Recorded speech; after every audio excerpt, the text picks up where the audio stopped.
call the meeting to order. The first section of the meeting is to deal with committee business, and a report has been sent out to committee members on the fourth report of the Subcommittee on Agenda and Procedure of the Standing Committee on Finance. Everybody has received that report. It's fairly lengthy. I don't know if you want me to read through it, or do you just want to go through section by section? I'm in your hands. Section by section. Section by section. You okay with that, Guy? The first section deals with the letter received from the chair from Michael McLeod, Member of Parliament of the Northwest Territories, about the Honourable Robert McLeod, Premier of the Northwest Territories, requesting to meet during the week of November 1st, 2016. And it was agreed that the chair write back indicating the committee's interest in hearing from him about their priorities, but at a later date, perhaps during next year's pre-budget consultations. And it was felt in the letter that we received, it was mainly about pre-budget consultations for this year. Those meetings are already over. The report is being drafted. And so unless we set up a special meeting to hear from the Premier, I know it is the Premier representing a territory, we'd have to set up a special meeting to do so. So we felt it's going to deal with budget matters. It'd be better in pre-budget consultations next time go around. Ron? I think our discussion was not just to have the Premier of the Northwest Territories in pre-budget invite next year, but the premiers of the three territorial governments. So I would like to see that in the letter versus what you verbally said. Okay, that's fine. We can. Any other discussions? I know, Robert, you had some concerns we weren't meeting. Go ahead. Well, and then Dan. Thank you very much, Chair. I think personally, I'm actually in favor of the Premier of the Northwest Territories. He's an Indigenous leader. He's an Indigenous person. I don't think we've heard enough from Indigenous leaders in our consultations. I also think we haven't heard enough from the North. I don't believe, did the committee go up north? No. So we did not go up north. And I think while he's not a representative of the Yukon or Nunavut, at the same time, he still represents a very important 1/3 of our northern country, and we often use the expression coast to coast to coast, and put the pause in there for the blues. But it's important to recognize, I think, that perhaps there is still more that we could be doing, and I think to wait another year for me is too long, because if we wait to the fall of next year, essentially that's another 10 months. And I think whether it's a special meeting to hear from the Premier of the Northwest Territories about the issues facing the Northwest Territories, to have it on the record, the special consideration about what's going on up north, not only with suicide issues, but transportation and energy. I'm sure we could spend, at least I think we could find an hour for this gentleman. If we can find an hour for the, the chair of the Economic Council of Canada, to testify from South Korea, I'm sure if the Premier is willing to come here to Ottawa in the week of November 21st, at least hear him out, ask a few questions, and to gain a better understanding of one of the only territories in the country where the federal government actually has a direct responsibility for almost all of the services. I think probably procedurally the best way to proceed is we need a motion to basically our agreement to adopt the subcommittee report, and if there's anything we want to pull out of it and deal with differently, we can do that. So if I could finish just quickly going through the report and then come back to those sections that people want to deal with separately. Section 2 really deals with the procedure and how we would deal with Bill C-26, which is the amendments to the Canadian Pension Plan. The schedule that we would set up there, it's listed on the paper. And Section 3 lays out the procedure on a motion from Stephen McKinnon, the procedure that would be followed relative to votes on C-26. Section 4 lays out the plan of the committee to deal with Bill C-29, the second act to implement certain provisions of the budget tabled in Parliament on March 22nd, 2016, and other measures. So that procedure on timings laid out there. Section 5 in the subcommittee report talks about, points out that we agreed to a motion by Stephen McKinnon, which lays out how we would consider C-29 and when the votes would have to take place. Section 6 is laying out that in relation to the pre-budget consultations on the 2017 budget, if we can find the time, the committee convene an in-camera post-mortem meeting before the holiday break to discuss this year's progress and how could we do it differently. And Section 7 of the subcommittee report talks about how we would deal with Bill C-240, an act to amend the Income Tax Act tax credit for first aid, which was referred to the committee on October 26, 2016, and that the committee consider this bill at the end of January or in February 2016, as the bill must be reported back to the House by March 23, 2017. So that's the subcommittee report. Have we got, I guess, have we got agreement on that? You want to come back and deal with Section 1, I gather. Okay, Dan, next. I'll wait till we deal with the first section, Mr. Chair. Okay. Guy, Mr. Caron, were you on the Section 1? Oui, en fait, j'allais juste par rapport à ce qui était. With regard to what was said, I'm perfectly in agreement with meeting the three premiers from the three different territories. I think we should have had them here a long time ago, actually. I don't think it makes sense to hear one of them first. I think the issues affecting the North should be addressed by all three at the same time. So perhaps we could propose a motion to meet them by the end of this session, before Christmas, or perhaps right after. I'd be open to that. I think it would be a good idea. But waiting too long would, well, not necessarily be an insult, but I think it would not be appropriate. Correct me if I'm wrong, though. Ma compréhension.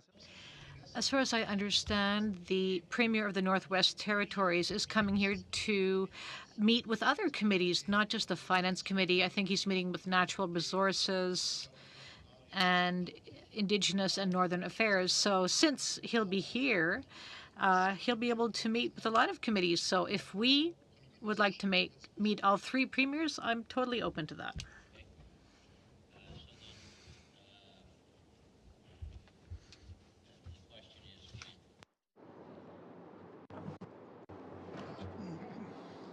Anyway, we'll draft that letter along the lines. I had forgot about the three premiers. My apologies.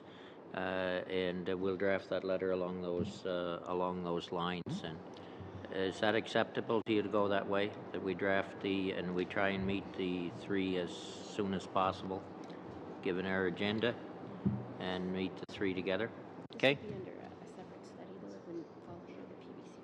Yeah, it'd have to be a separate study than the pre-budget consultations. Okay. All right. Dan, you had a question. Oh, well, originally I was just going to say if I was going to have some comment to the discussion around Section 1, and I thought we were going to come back to it later, so I was just going to say we could do that later. Would you prefer me just to make my comments short now? Yep. Okay. Appreciate a letter. I think an invitation should go out, and again, I think it's important that people are heard, particularly since the Premier has made the request that we try to honor that if we can. And the timeline may not work for the pre-budget consultation report, but it's certainly the government can listen and take any testimony from those conversations in its considerations. Mr. Leipert. I think the one other thing we have to consider is we have just had an election in the Yukon, so we have a new leader in the Yukon, which might make it difficult to do before Christmas, but I would suggest that we take that into account as well. Okay. Is there any further discussion on the subcommittee report? Steve? So you moved? All those in favor? Opposed? Carried. Okay.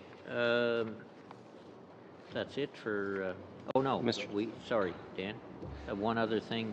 We have the calendar that people have, I believe. There's two other things we've got to deal with. Calendar is essentially confirmed with SE report. Yeah, the calendar is laid out on the basis of the subcommittee report. It's there before you. Is there any questions on that or anything people may want to change? Ms. O'Connell. Thanks, Mr. Chair. My only question is in regards to if we're considering the draft PBC, if we have a timeline of, I know the Library of Parliament's working very hard on this, but if we have a timeline of the report as well as the blues, just so that I can schedule within my own office any things we want to highlight.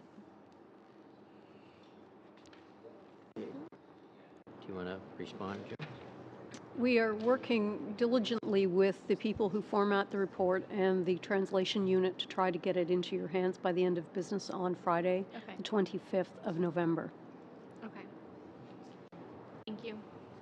So the draft report we hope to have by the end of business on Friday the 25th. Correct. Okay. Dan? Yeah, thank you, Mr. Chair. Just on another item, and we can defer this to later. As you may remember, I put forward a notice of motion about a potential comprehensive study of the Economic Growth Council's first report. And I think since we've already buzzed through most of the agenda in 15 minutes, that perhaps that this might be an opportune time to discuss that, especially given since it's, we've had an opportunity to hear Mr. Barton once. It may behoove all of us to actually delve into it. It is quite an extensive set of recommendations, and I think that there'd be a fair bit of interest in taking a further look at it. So if now's the right time, Mr. Chair, then I would just move the motion. Can I get you to hold that and we deal with one more item first? Absolutely. And that is the request for project budget for C26. The paper is going around. The clerk has did a calculations of how much it will cost to do the subject matter of Bill C26, an act to amend the Canada Pension Plan, the Canada Pension Plan Investment Board Act, and the Income Tax Act. That is estimated to cost $9,500, given the witnesses' expenses that are outlined in the report before you. So moved by Stephen. Do we need a seconder for that? No. Don't think so. All those in any discussion? All those in favor? Opposed? Carried. Okay, Dan, you want to move your motion? Go ahead. Well, as I said earlier, I would like just to move the previous motion, basically that the study conduct a comprehensive analysis on the first report of the Economic Growth Council. Oh, we actually have it en français. I'll repeat it again, que le Comité permanent des finances... That the Standing Committee on Finance undertake a comprehensive study on the first report by the Advisory Council on Economic Growth, and that the committee report its findings to the House. I'll give my reasons. The motion is in order. Go ahead. Thank you. The floor is yours. Again, we've had a great opportunity to have Mr. Barton in to talk about the report. There's a number of ideas in there that have received all sorts of interest across the country. I think that this would be a great opportunity for us to take a look at it and to properly evaluate and make recommendations. Again, this is a timely, relevant topic, and I think that we can do some very good report for the Minister of Finance and for the House of Commons. Thank you. Do we have any discussion here by anyone else? Mr. Ouellette, and then Mr. Sabera. Well, you know, it was interesting to have the conversation with Mr. Barton for an hour, but obviously it's, you know, there's a lot of other recommendations that came out, and it would be I think it could be very beneficial to gain a bit of a better understanding of, you know, who the individuals were, part of the Economic Council, what their recommendations are, not just from Mr. Barton, but other individuals, I guess to highlight to Canadians, you know, because it's also the opportunity for us to, you know, delve into a bit of greater detail that perhaps journalists won't have the opportunity of being able to do, but also to look at and gain a better understanding. So I think I pretty well support this motion. Could I ask when are we going to find the time to do this, Miss O'Connell, and then back to Mr. Albas. Thank you, Mr. Chair. I guess my concerns are with this motion as it stands are twofold. One is that we understand the report isn't finalized. It was just the release of the first 3 ideas. So it might be premature, but not we can figure that out. But the other issue I have, which is the bigger issue, which is this is an advisory council to the minister. So, and Mr. Barton pointed out that they may make recommendations, but the government might have no intention of taking it on or moving forward. And I would rather study things that the government, I wouldn't want to waste the committee's time on studying something that the government, for whatever reason, may not move forward in. So I don't have a disagreement in terms of if there was a recommendation, for example, that the government move forward on and we look at that. But my concern would be, as this motion stands right now, to look at everything. It might not be the best use of this committee's time, which is already quite limited given the amount of work we have. So I would focus more on whatever the government wants to actually propose versus just an advisory council who may or may not have the government's support in terms of each specific plan. Mr. Sabera, I missed. Thank you, Chair. Whether I agree or disagree with the motion, I just wanted to get some clarification. There are a number of other motions that have been put forward, including a housing study that and some issue about looking at tax simplification as well and tax efficiency within our system. That we've been put forward. So I'm just trying to think of the timeline. They're on specifically the Barton report or reports with the fall economic statement. A number of items from those reports did come into our government policy, so I can understand the desire to look at that. I'm just trying to think about how does this fit in within the whole framework in terms of the time period to get it done. Like that's where I come from. Okay, and Mr. Champagne, I think you wanted in. Feedback to the committee, and it goes a bit in the sense of Mr. Sabera.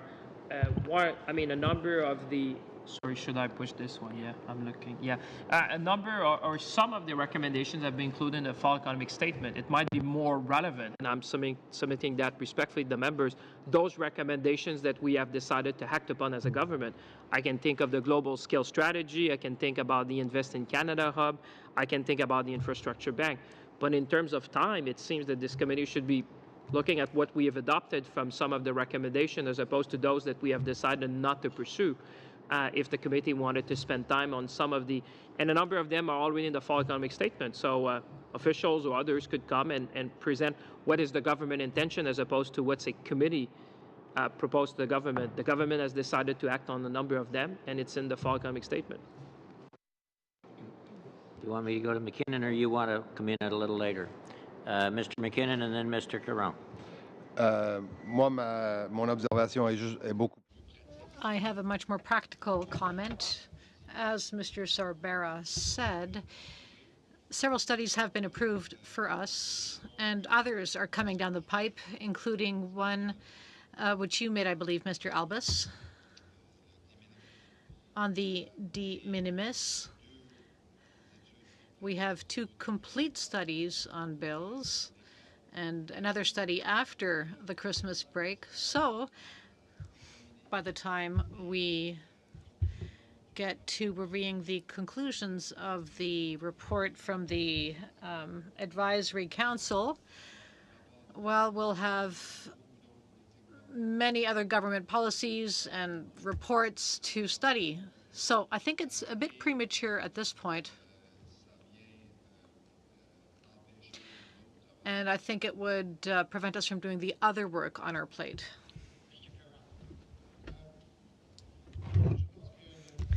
I believe that the Advisory Council on Economic Growth is playing a very important role when it comes to the direction the government will take. These are 14 people who have been appointed, some people of great stature, and they're not just going to have theoretical discussions. There's one 3-part report which has already been published. I believe it is worth having at least one meeting, if not 2 meetings, on the recommendations in the report, especially if since the government seems inclined to follow the recommendations. So I understand wanting to discuss specific issues, but the question is, who from the council do we want to call? I think it would be difficult to choose the people unless the minister gives us 2 days. So I think it would be worth it for the board to explain to us how it reached its recommendations, which the government is currently studying. And if we look at the economic statement, it looks like the government will go ahead with the recommendations. So I'm willing to make the motion. I hope it'll pass. Perhaps we can find time after the Christmas break. Certainly, there's lots of work to do. But between now and the tabling of the budget, we still have some time in January and February. Mr. Deltel. Merci beaucoup, Monsieur le Président. Thank you very much, Mr. Chairman. I think this is important. I understand that there are many issues on our plate. We've got a lot of irons in the fire. I believe that the government has decided to create this Advisory Council on Economic Growth. We're not disagreeing with that. And I think there's a lot of goodwill, and I think they are proposing solutions which will be good for the Canadian economy. But this is something new. Not only is it an external body, it's a new entity, and therefore I think we need to carefully look at it in a serious and constructive way, but also in a relevant way. If we want to be relevant, we need to conduct a rigorous analysis of every one of the Council's recommendations. I think that would be good for us and for the government, because the government will benefit from this committee's analysis and additional explanations given by the Council members. Or rather, the government will benefit from this committee when it comes to the right way forward.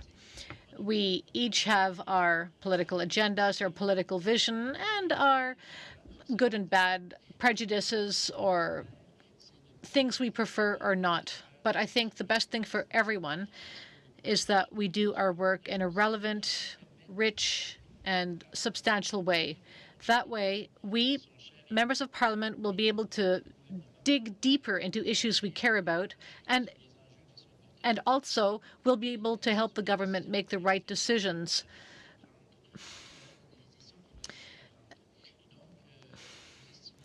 So we believe we must pass this motion. This does not prevent us from doing our studies on other bills, which, of course, is the regular part of our work as a parliamentary committee. That goes without saying. We are not going to shunt aside our study of bills, because that's what we do. Yet this council and its report is so important. I believe that what's being proposed here is a nonpartisan issue.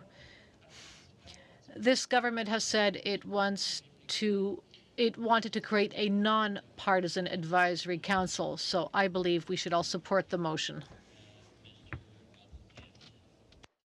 Thank you very much. I really appreciate the opportunity to speak to this. I guess, we know something for sure, and I believe this motion is beyond partisanship for sure, because the aim of it is to be able to have a good hand and good understanding of the economic growth.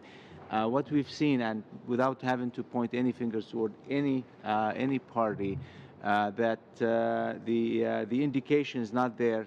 The real measures are not there, and we're just going into sort of a chaos of back and forth on where the numbers are, where the economic growth is, where the job growth is, and all these kind of stuff. So having this is a fantastic idea, and this has become very handy for the committee, and furthermore for the Minister of Finance to make best judgments on moving forward, because those measures are the real measures that we can really build on a future outlook for the budget and for the spending, and furthermore moving forward on more of a stable ground.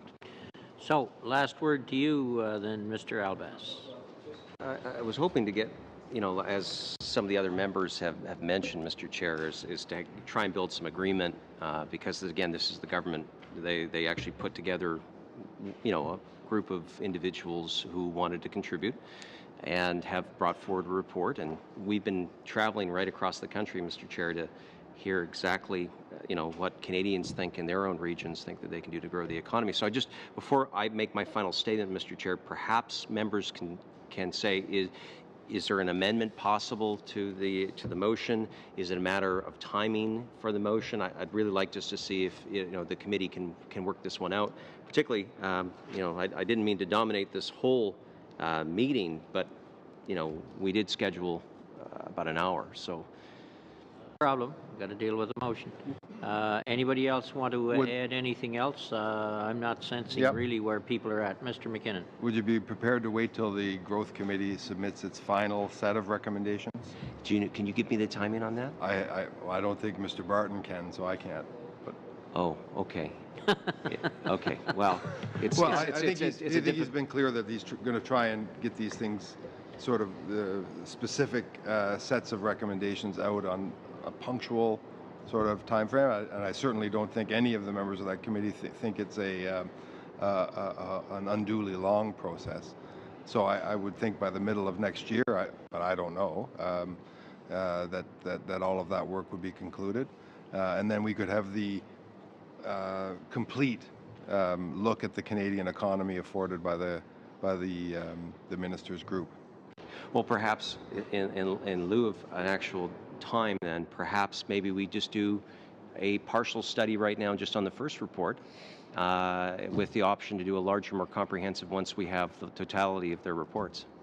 I'd be fine like that with that, as long as we consider in order. We put this in the priority order, and the priority that we've adopted other studies that we have, this committee, the entire committee has already agreed to undertake.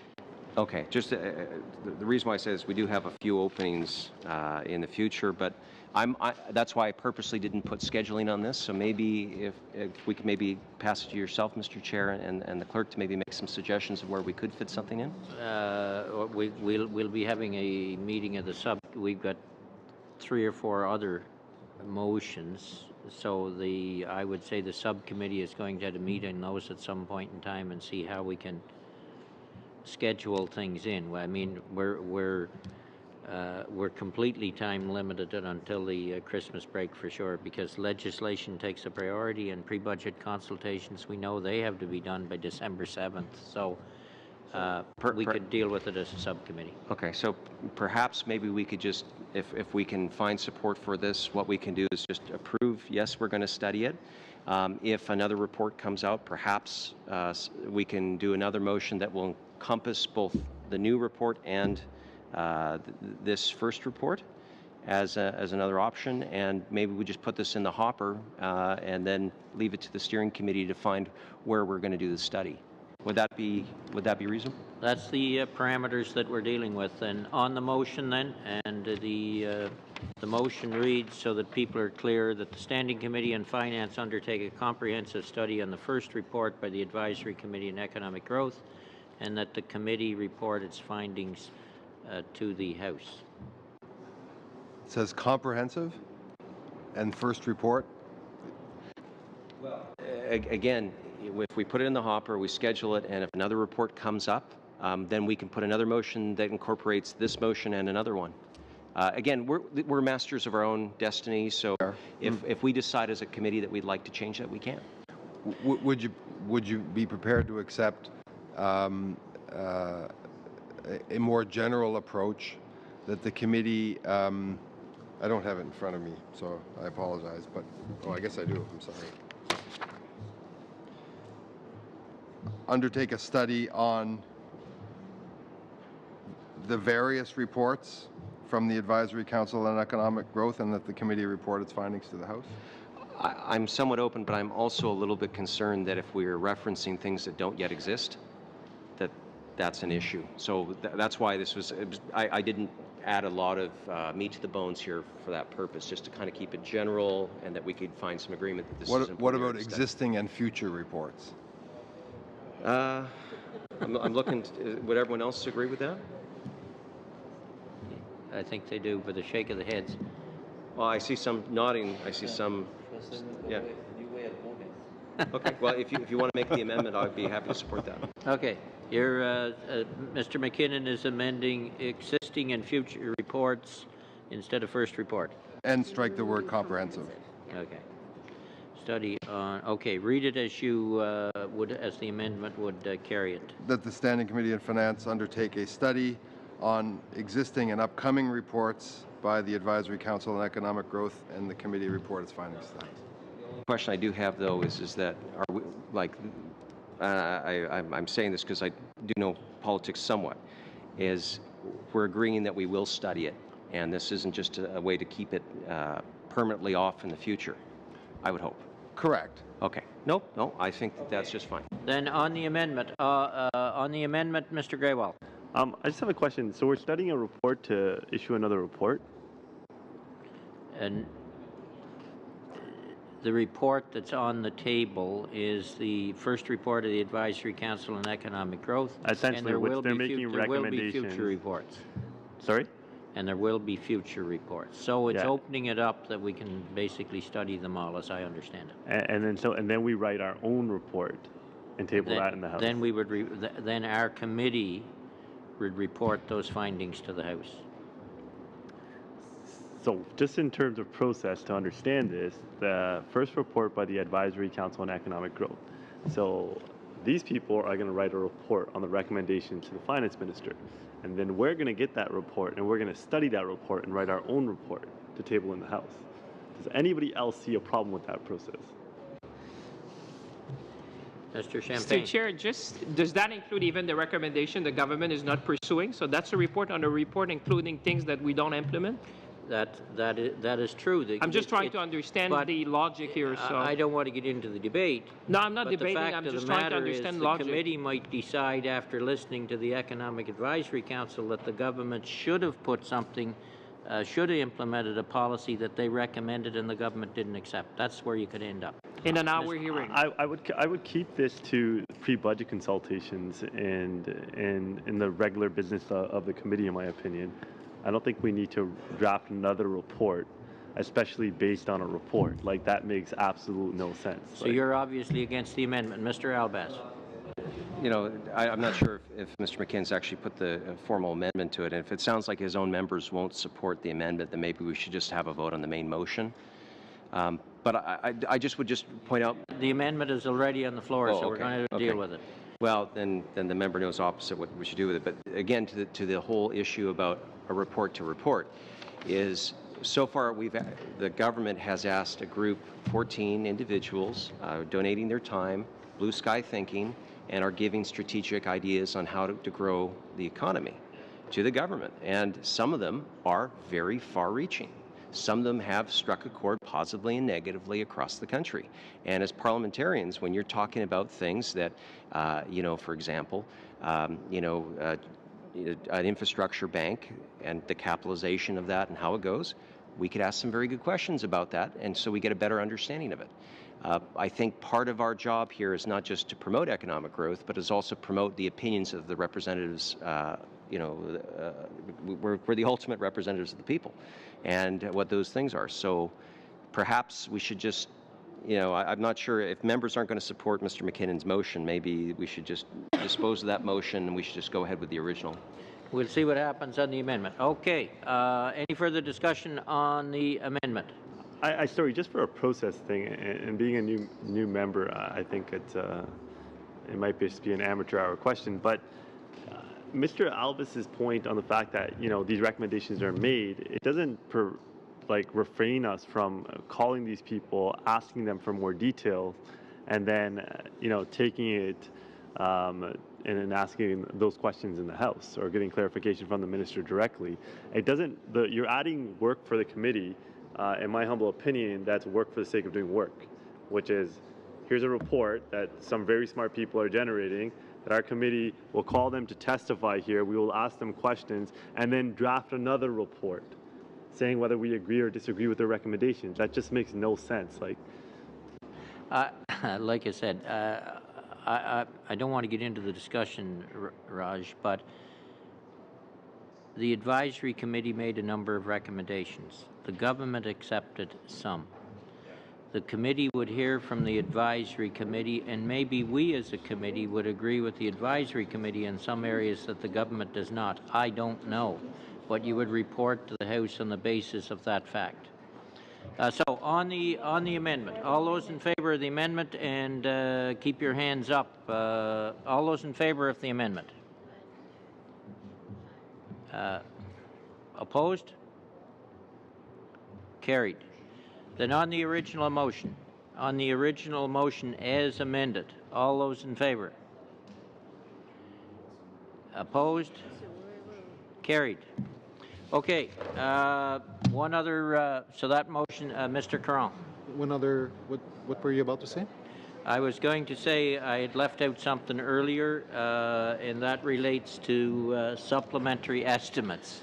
Okay. That if the committee, I think everyone knows the process in supplementary estimates. If we don't meet on it, they're deemed passed by the committee.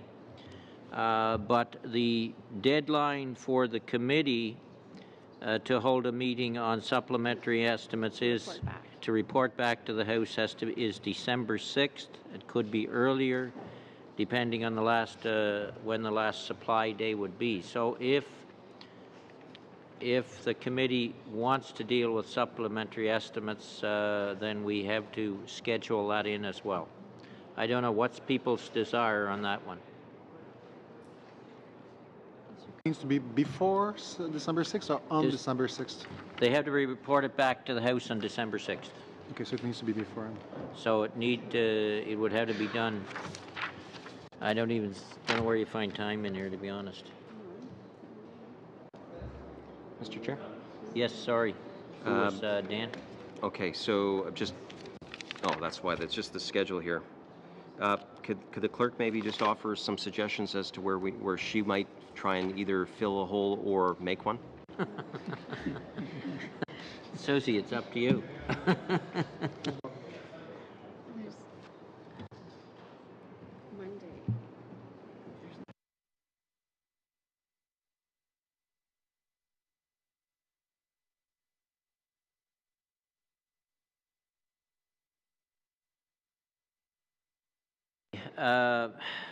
Part of the problem is I think in all members' time frames, as we get the draft of the parliamentary budget consultations, keep in mind there is 472 briefs, about 200 witnesses, and each party has to come up with recommendations as yet.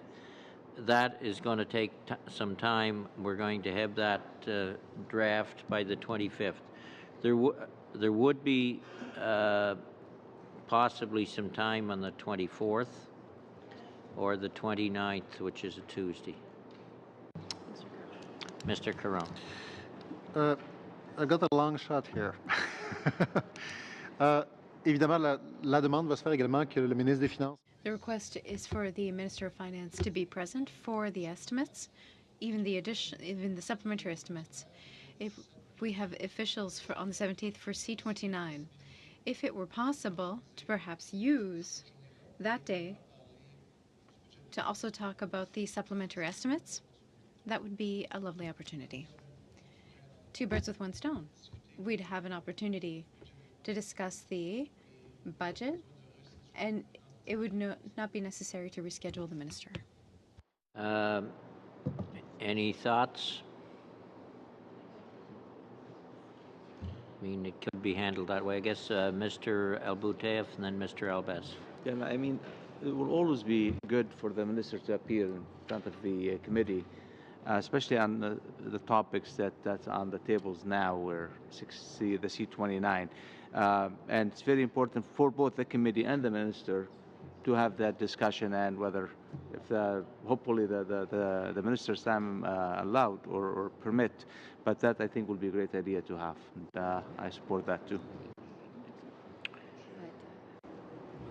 Mr. Albes. Yeah, thank you, Mr. Chair. I think that either the 24th or the 28th, I understand Mr. Cron has requested that the finance minister be there, and perhaps if we could ask with the minister to see what his availability would be.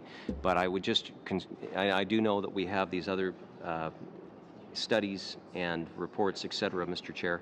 But again, the estimates are one of the most important priorities for parliamentarians, so I would say that we do whatever we can to move aside the time so that we can have a thorough estimates process.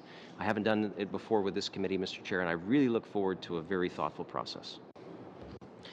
It should be noted Guy, on the 17th, the minister is not confirmed as yet, and I understand that he's having some difficulty with that date.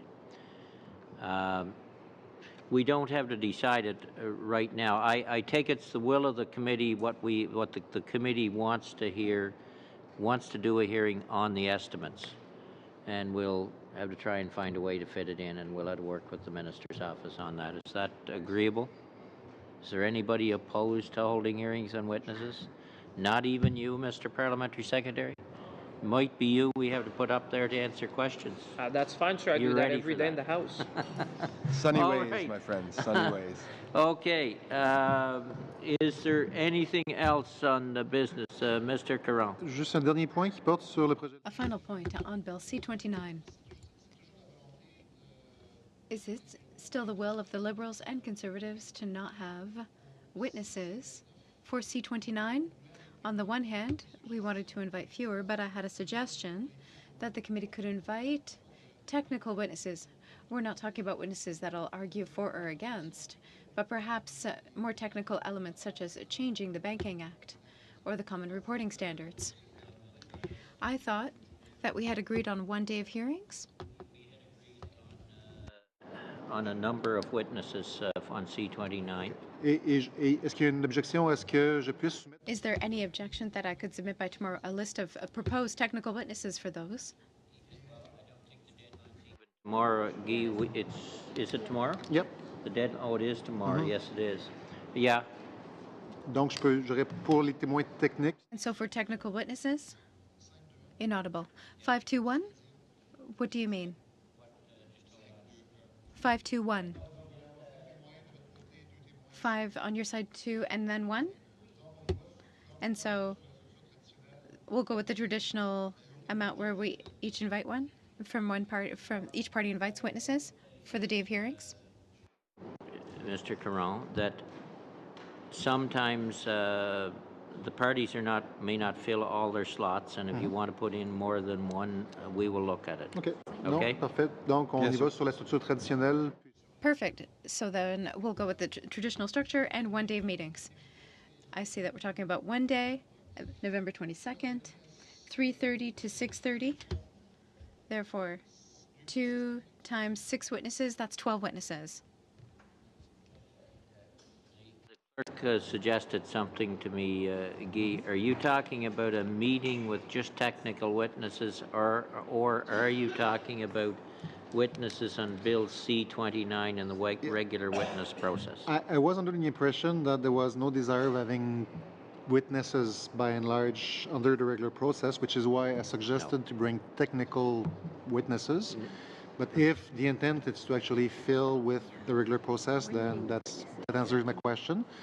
Maintenant, on parlerait de 12 témoins. We were talking about 12 witnesses. We had agreed on 8. Witnesses, I believe it was, 10 on C-29. Okay. We'd agreed on 10 witnesses in Donc, on y va sur la C-29 distribution as a régulière. subcommittee. Ouais. So, We'll go with the distribution list. it's your proposed witnesses for the deadline tomorrow. Excellent. Merci beaucoup. Okay, is there anything else? I'm not sure if all our witnesses on C-26 are here. I assume they might be. And then we can, I see heads shaking yes. So we will suspend for a few minutes and we will start early with the witnesses on C-26. Suspended.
Could we come to order, please?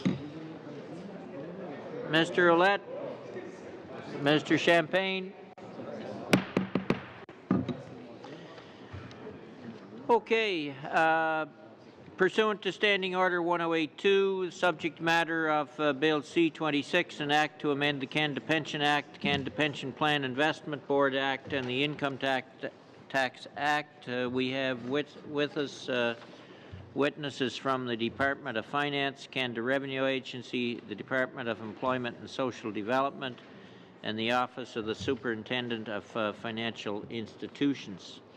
And I think at the steering committee we had asked that there'd be separate hearings, but we agreed to just put everybody in the mix, and if we can get done a little earlier, we will. So the floor is yours, I guess, Mr. Purves. Great. Thank you very much, Chairman. And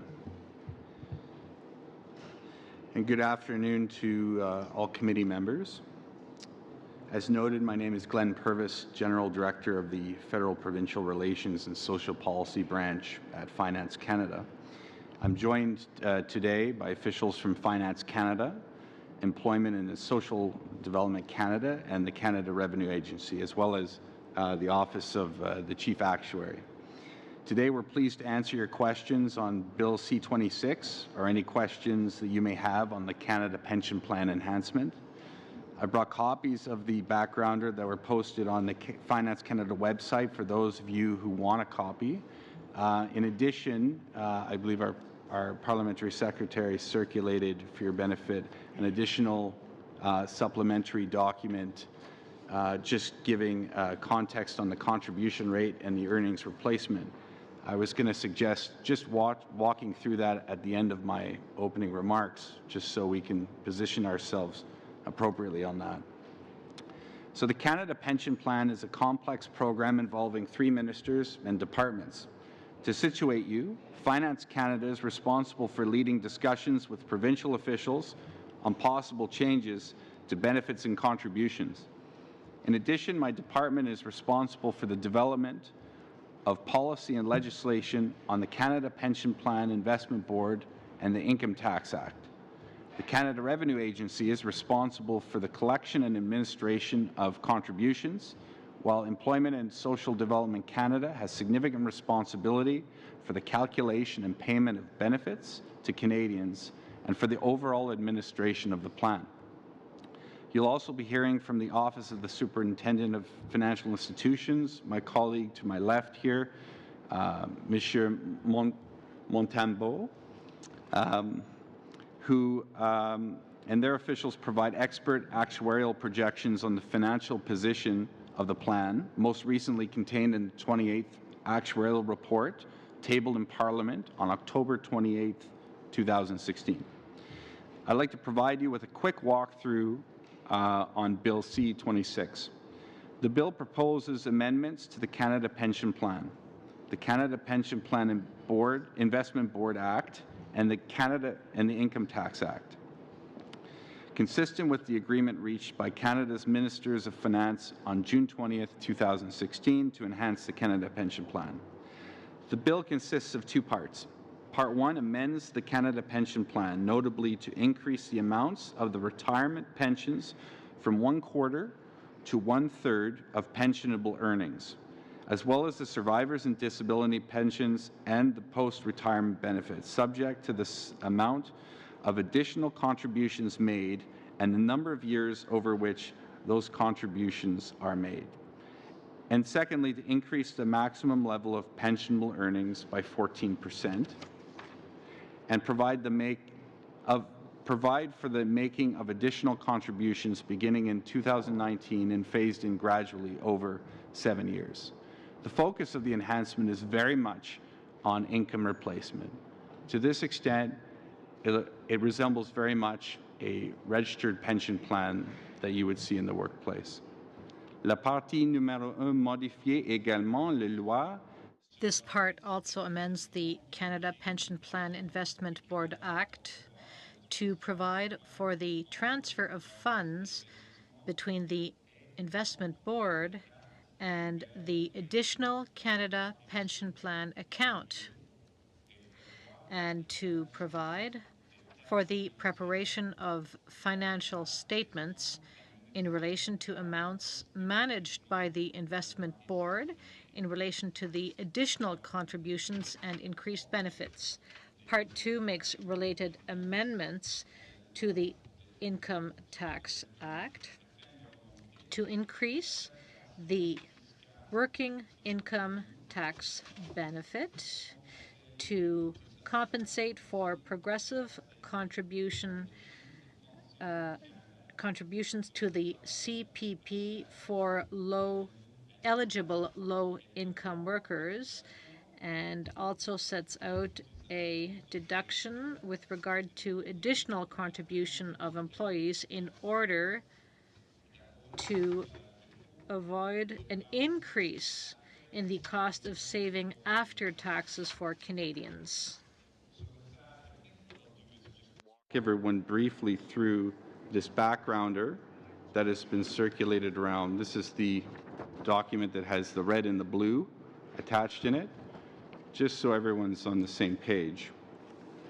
So let's talk about this in steps. So the first step I'm going to walk through is the red, and then I'll follow with the blue. So in step 1, the first, just to configure everyone, figure 1 talks about the contribution rate. Figure 2 talks about the earnings replacement. Contribution rate is the amount that's paid in terms of contributing to the CPP, and the earnings replacement is the amount that is received on the income replacement side. So in step 1, the first additional contribution rate and the first additional replacement rate would gradually be phased in over the base or existing CPP earnings range from the year 2019 to the year 2023. So this is the red. This is the phase which goes from 2019 to 2023 for both the contribution rate but also the replacement rate. To interrupt for a second, because I'm Sure. not sure myself. So the red covers the period from 2019 to 2023. That's right. Okay. It's a gradual phase in. By 2023, it hits a maturity. For 2024 and 2025, we're talking about the blue section. So in 2016, for example, the base earnings range maxes out at $54,900. So that is the year's maximum pensionable earnings that you see at the top right corner. So the YMPE is indexed to wages, so it will gradually grow over time, that YMPE. But for now, it's $54,900. The first additional contribution rate, okay, so the very top figure we're talking about right now, combined employee and employer would be gradually increased to 2%, and the first additional replacement rate, which is the red box on figure 2, would be gradually increased to by 8.3%, thereby increasing the total earnings replacement from the CPP from 25% to 33.3%. If you see in figure 2, that's why when we speak about it, it's going from 1/4 to 1/3, the replacement rate. So for 2%, increasing by 2%, it covers going from 1/4 to 1/3. Now in step 2, I'll just speak briefly about the blue section here. In step 2, a new earnings threshold would be introduced, what we call, for the sake of this discussion, the year's additional maximum pensionable earnings. This is up and beyond what is permissible right now in terms of coverage. So in this case, if you see the blue, it starts the year's additional maximum pensionable earning starts in 2024 and reaches 114% of YMPE in 2025. The second additional contribution rate, which is figure 1, okay, would only apply to earnings between YMPE and YAMPE, so just between the 100% and the 114%, which in 2016 terms would be earnings between $54,900 and $62,600. So that $62,600 is the $54,900 plus the 14%. Okay? The second additional contribution rate would be 8%. Combined employee and employer, the second additional replacement rate would be 33.33% as shown. So it would have the equivalent earnings replacement as what is seen on the base side. Okay, so we're going from nothing in this case, there's no coverage right now, to 1/3. And I think we'll leave it there. If there's any further questions on it, I can certainly answer these, or my colleagues can answer these. Only to say, in the very back of there's two tables. One speaks to table 2. I'll start with speaks to the indicative employee contributions to the enhanced portion of CPP, biweekly, nominal after tax. So this is every 2 weeks what the contribution would be. And the top table speaks to what's the additional income or additional earnings that would be achieved at maturity, but in 2016 dollars. So we're not talking 40 years down the line, indexed to inflation and so forth. We're bringing it back. It's in 2016 dollars. That is effectively what you're getting in terms of the additional earnings with the contribution that you make. So anyway, this was passed around to help members in terms of navigating the Thank you very much, Mr. Purvis. And I think members as well have the Library of Parliament research paper, which also explains it out in another way in another chart, but equals the same thing. I don't believe. I believe you're speaking on behalf of Canada Revenue Agency and Department of Employment and Social Development as well, and you folks are here for questions. Turning then to the Office of the Chief Actuary, Mr. Montembeault. Yes, thank you, Chair. Thank you, Mr. Purvis. I have a huge trouble with names, and you helped me out to get Michael's name right. Floor is yours. Thank you, Mr. Chair. I will start my remarks in French and move on to English. Bonjour, Monsieur le Président. Good afternoon, Mr. Chairman and honorable members of the committee. Thank you for the opportunity to appear before you today. I am Michel Montembeault, Director of the Canada Pension Plan and Old Age Security Actuarial Valuations at the Office of the Chief Actuary. I have here with me my colleague Michel Millette, Managing Director. Michel is involved in the CPP actuarial valuations and liaised with the Canada Pension Plan Investment Board. Michel is also responsible for the actuarial evaluations of the employment insurance premium rate setting and the Canada Student Loans Program. The Office of the Chief Actuary is an independent unit within the Office of the Superintendent of Financial Institutions that provides a range of actuarial valuation and advisory services to the Government of Canada, while the Chief Actuary reports to the Superintendent of Financial Institutions. He is solely responsible for the content and actuarial opinions reflected in the reports prepared by the Office. The Office plays an important role in helping decision makers, parliamentarians, and the public's understanding of some of the risks associated with the public pension arrangements by providing checks and balances on the future costs of the different pension plans under its responsibility. As part of its mandate, the Office of the Chief Actuary conducts statutory, periodic actuarial valuations of the CPP, the OAS program, the Federal Public Sector Employee Pension and Insurance Plans, and the Canada Student Loans Program. Since 2012, the OCA is also responsible for preparing the statutory actuarial report on the EI premium rate. In addition, for the CPP, whenever any bill is introduced in the House of Commons to amend the plan in a manner that would materially affect the estimates contained in the most recent actuarial report, a supplementary actuarial report must be prepared reflecting the change in those estimates. A similar requirement also applies for other plans and programs. The purpose of all of these actuarial evaluations is to determine the financial status of the plans and to assist stakeholders in making informed decisions regarding the financing of the plans. Provides for the enhancement of the CP as agreed to in principle by the provincial and federal finance ministers on June 20th.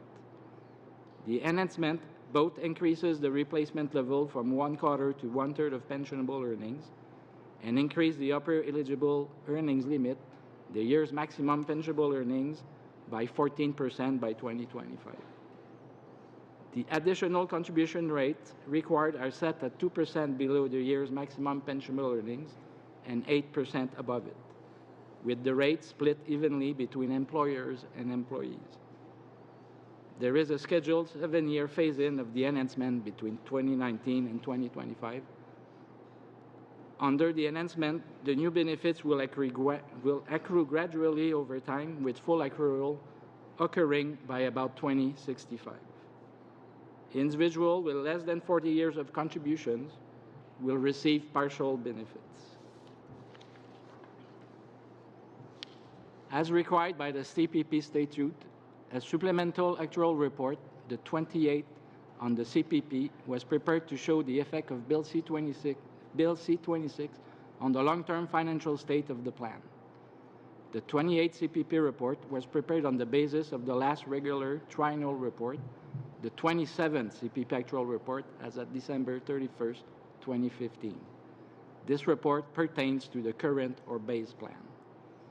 The 27th and 28th CPP reports were tabled on September 27th and October 28th, respectively. The findings of the 27th report confirms that legislated combined employer-employee contribution rate of 9.9% is sufficient to financially sustain the base plan over the long term. The legislated rate of 9.9% is higher than the minimum rate to sustain the base plan of 9.79%, as stated in the 27th report. For the enhanced or additional CPP, the 28th report confirms that projected contributions under the proposed legislated first and second additional contribution rate of 2% and 8%, together with projected investment income, are sufficient to fully pay projected expenditures over the long term. The legislated rates are higher than the minimum required first and second additional rates of 1.93% and 7.72%, respectively, as stated in the 28th report. Now, it is important to note that the financing approaches of the base and additional CPP differ. The base plan is partially funded such that contributions are and will continue to be the main source of revenue. In contrast, for the additional plan, it is required that projected contribution and investment income be sufficient to fully pay projected expenditures over the long term in order to minimize intergenerational transfers. As such, investment income is the main source of revenue for the additional plan. This means that the minimum required contribution rates for the additional plan are far more sensitive to the rates of return earned on its assets compared to the base CPP. As shown in the 28th report, for the additional CPP, if the projected real rate of return is reduced by 100 basis points, so that the average real return falls from 3.55% to 2.55%, the minimum additional rates will increase by 32%. exceeding the legislated rates of 2 and 8%, from 1.93% to 2.55%, and from 7.72% to 10.2%. In comparison, for the base CPP, the same 100 basis point drop in the projected return for the base CPP, from 3.98% to 2.98%, would result in a projected increase of 8% in the minimum rate, from 9.79% to 10.53%. Although the base minimum rate will also exceed the legislated rate of 9.9%, the relative impact of lower investment returns is much higher for the additional plan, about 4 times higher than the impact for the base plan. Thank you for the opportunity to appear before this committee. We are pleased to answer any questions that you might have. Thank you both for your presentations, and thank all of you for coming. Turning to the first round, Mr. McKinnon, 7 minutes. Merci, Monsieur le Président. Merci à tout le monde. Thank you, Mr. Chairman, and thank you to our witnesses for being here today and for helping us in our study of this very important bill. I would like to begin with the people from the Department of Finance briefly. Can you describe to us, because Mr. Purvis did not speak at length about compensation for lower income Canadians, the tax, the improvement of the low income benefit, so for people who will have to pay higher contributions.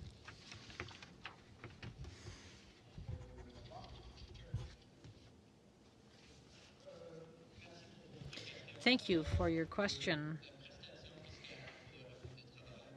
So the tax credit will, rather, the tax benefit will be increased in 2019 for single persons or low-income families.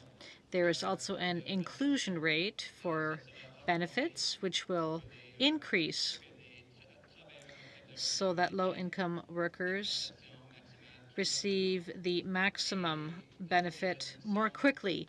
The reduction rate will be reduced so that people can qualify for this benefit over a larger spread of income. So the point is to compensate for the additional contributions paid by lower income Canadians during their working lives. Thank you. That's a very important point and something we cannot forget in our study of this bill. Mr. Montambeau, thank you very much for your presentation. Your analysis was very interesting. I have 2 questions for you. I'll ask them one after the other, and then you can take the time you need to respond. Now, there's the question of the why. We heard from Mr. Machin from the Investment Board, and he briefly spoke to the provisions of the bill. But why should we have 2 separate accounts? I think a lot of people are asking themselves that question. The Investment Board will have to manage 2 different accounts, so for the current plan and then the enhanced one. That's my first question. Second, can you explain to us in layman's terms why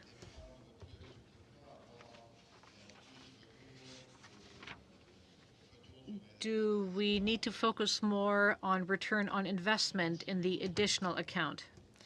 Thank you for your question. In answer to your first one, in my opening statement, I referred to the basic plan and then to the additional plan.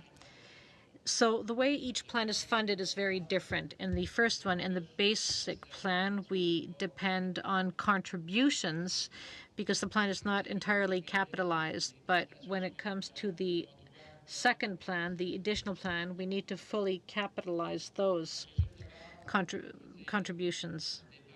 or rather those benefits. So in the first one, it's 70% contribution, 30% investment revenue, whereas for the additional plan, it'll be 70% of revenues will be based on return on investment and 30% on contributions, because there are two different policies, not really policies, but two different approaches to fund each plan. It's very important to follow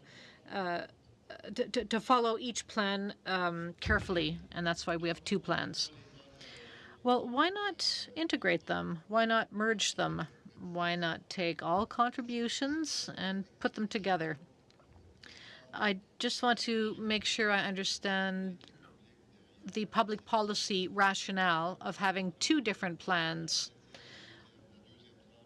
and that way the second one will be less exposed to risk.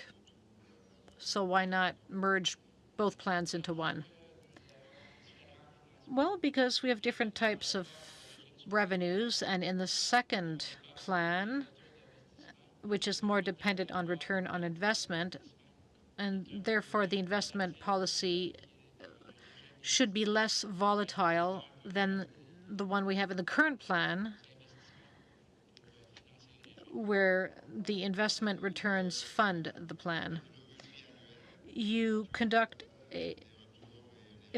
you're conducting the 3-year review of every aspect of the plan, of the Canada Pension Plan. And so do you think that we should conduct the review more often than every 3 years? Well, that's not up to me to decide. Before 1997, when there was a major reform, there was a review every 5 years. Since 1997, the review is conducted every 3 years. I think that's fine. Every 3 years is fine, but decision makers, the provinces, could change that. But for now, they've decided to keep the same governance approach. That is to have a review every 3 years. Is this typical when it comes to reviewing pension plans? Is 3 years normal, or should this committee make a different recommendation? Should it be reviewed more frequently? Perhaps my colleague Michel could answer that question when it comes to public plans. Or rather, private plans are reviewed every 3 years, and other public plans are also reviewed every 3 years. Picking up on it, the translation is a little slower than you folks. Mr. Millet, what was your answer to the question? Public plans are reviewed every 3 years.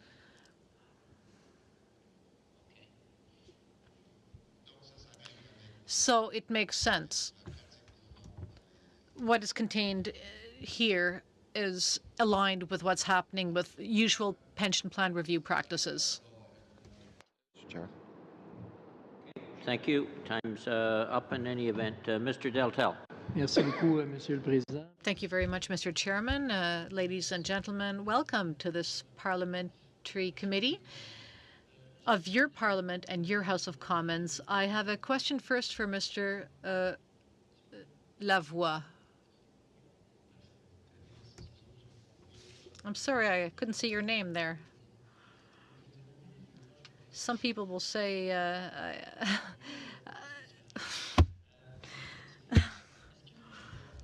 Mr. Lavoie, has your department studied the impact these measures will have on employment? Yes, and in fact, our study was published in the Backgrounder put out by the department. It's available on the website. What are the conclusions of the study? There will be a very minor negative impact in the short term on employment, but in the long term, the effect will be positive. How long is long term?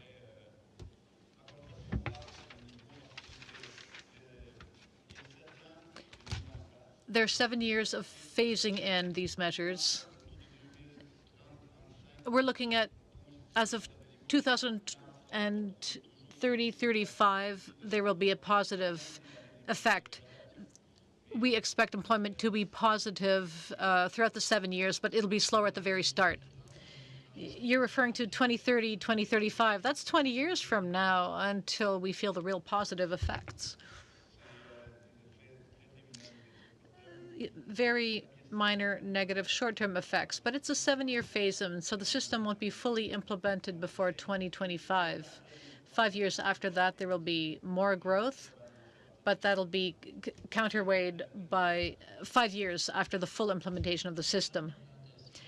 The time of the phase-in or implementation, what exactly do you mean by that? Does it mean that in that time each employee and employer will have to make an additional contribution? No. It's a system that'll be phased in over 7 years, so the first contributions will be in 2019, and from that point on they will increase gradually by 2 percentage points until 2025. So there's a gradual increase in contributions. The maximum will be reached in 2025 for a total of 2%. That'll be when the increases hit their maximum. And there will be an impact in employment until 2030 or 2035. When will real gains be felt by employees once they increase their contributions? Or rather, the enhancement of the plan. Of course, we want to maximize the return on the investment workers will make. When will the returns start happening? Decades from when the plan is fully implemented or before? I don't know if I quite understand your question, but people will receive their advanced benefits as soon as they retire, so they'll have a greater retirement income at the end. It can take up to 40 years for the system to be completely in place, for the cycle to have gone around once. So we will receive 100% of the results of the plan in 40 years? No. If a person contributes over a small period of time, the CPP benefits will be there, but prorated based on the number of years that person will have contributed. If a person has contributed for 5 years, retires at 55, will receive enhanced benefits, but not the maximum amount. I think that's what I said. For the full cycle to take effect, it'll be 40 years.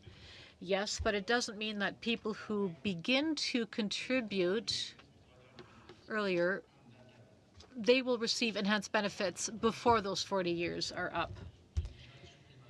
Now, this will be an additional burden for an employee. It could reach up to $1,000 per employee. Is that correct? I don't have the exact numbers, but that's possible. The numbers are in the backgrounder. This 2 percentage point increase on each employee's salaries means that, yes, it could hit $1,000 per employee. Apart from the impact on the labor market, on employment, have you measured the impact these measures could have on the GDP, on on company investment, and on private savings? Yes, we did measure those things on employment and the GDP. Those numbers are in the backgrounder. I don't have those numbers, the numbers on savings with me, but yes, we do have those numbers, and also on investment. So it's positive in the long term? Yes, long term. And short term? Short term, evidently. There's going to be a certain substitution of the total savings relative to volume will increase. There will be a substitution of savings, a little less private savings and more public savings to compensate, but overall more retirement savings. But private savings might go down. We were talking, according to certain estimates, that it could go up to a reduction of 7% of savings over the long term. If people contribute to their private pension plan or to their RSP, it's possible they might reduce RSP contributions, given that they're contributing more to CPP, but they'll have more savings overall at retirement. How much time? 1 minute. Very well. When it comes to investments by businesses, do you have any evaluations about that? Yes, once again, it's very lightly negative in the short term, but positive over the long term. I don't have the exact numbers with me, however. And we understand, Mr. Chair, and I will conclude with this, we understand that when we are faced with a great deal of international competition and we have to have all the tools available to invest for businesses, businesses need to have the oxygen that they need. And we consider that the implementation of these new measures may have a negative effect that is much higher than estimated, given that worldwide competition is much more fierce than was estimated over the last few months. Turning to Mr. Duval, before you start your round of questioning, Mr. Duval, Mr. Lavoie, there was a number of questions that you don't have the numbers with you. Could you provide I know it's in the backgrounder. I think they're in the backgrounder, but could you provide the committee on a follow-up with what the numbers to those questions are? I just think that's fair to committee members. Yeah. Mr. Duval, just send them to the clerk, Mr. Lavoie. Sorry, Mr. Purvis. Thank you. If I could just refer to one of the questions raised, I think it had to do with the annual contributions. If you look on page 16 of the backgrounder, there's a table 4 that talks about year-over-year increases in annual contributions. Now,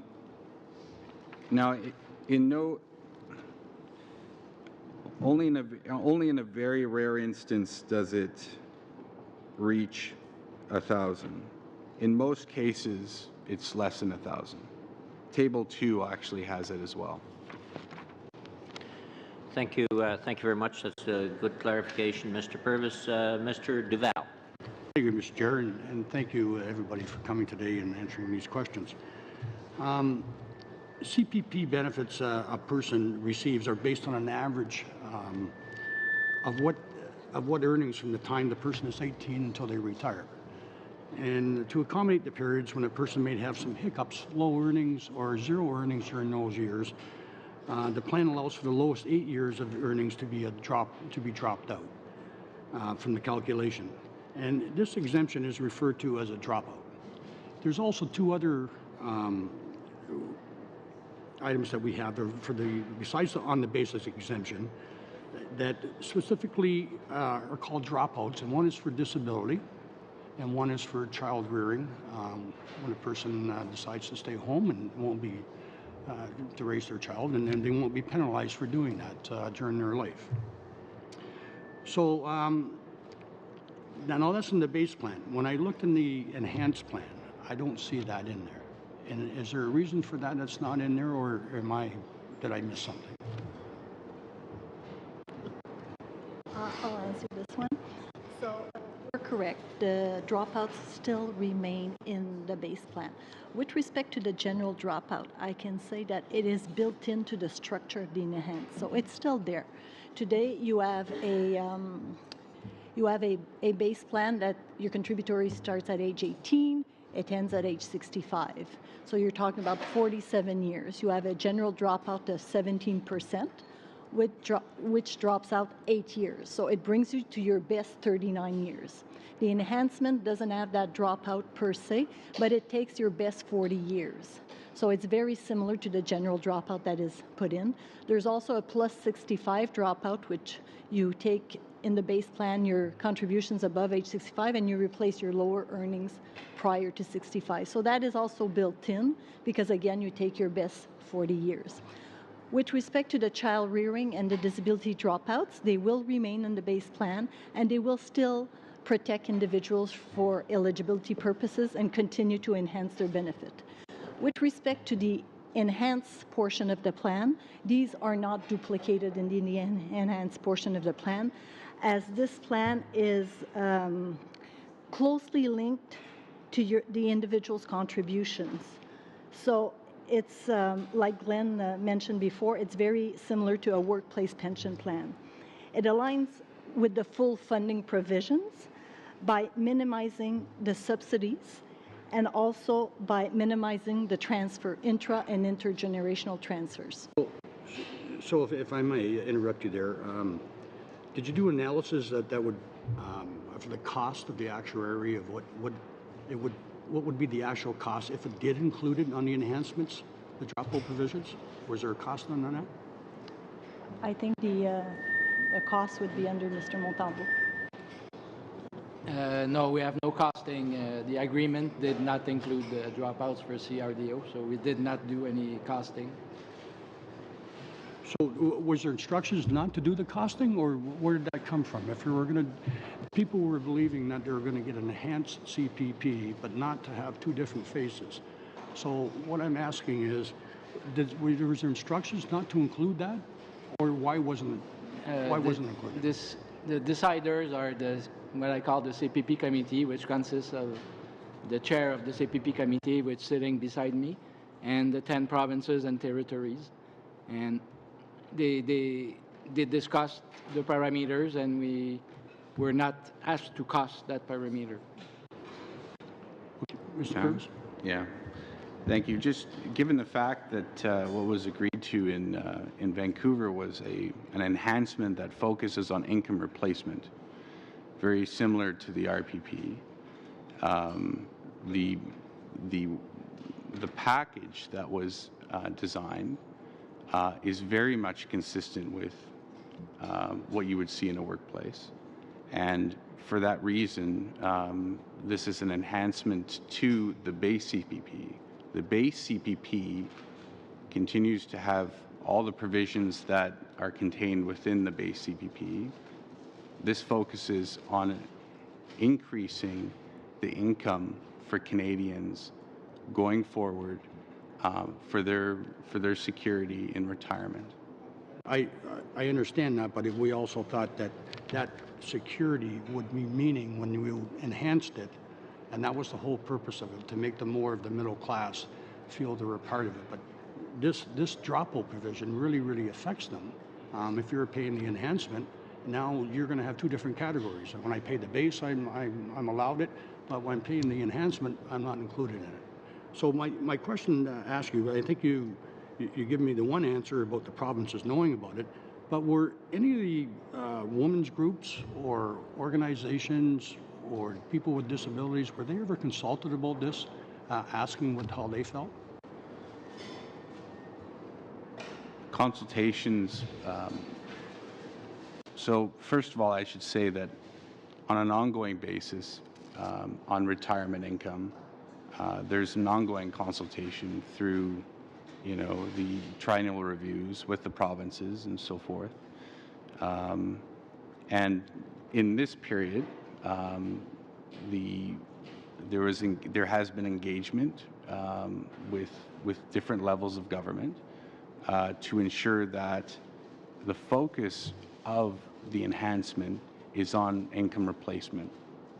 That the CPP itself, the base CPP itself, and any engagement on changes to the base CPP very much covered in triennial reviews.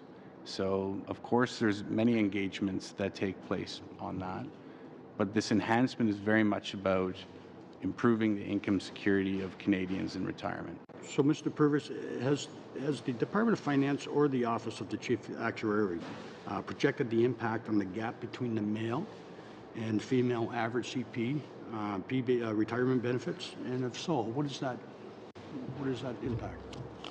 We don't have any calculations internally at the Department of Finance on that issue.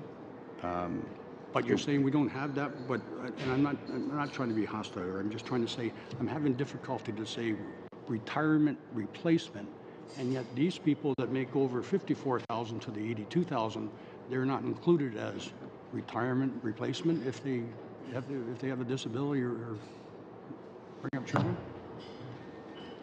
Do you want to describe the provisions? I'm concerned that people don't understand the provisions in their applications as it pertains to the broader CPP, and all the provisions that are contained in that. Yes. So the dropout for benefit, as you know, the disability and the child rearing provision allows you to drop out period when you're disabled or when you're taking care of young children. So it helps you protect your eligibility for some benefits, and it also helps you increase your average. As you said, it's on an average of your pensionable earnings. The enhancement is not an average per se. The enhancement is based on your best 40 years, so what you accumulate. So the social insurance portion of the CPP remains in the base.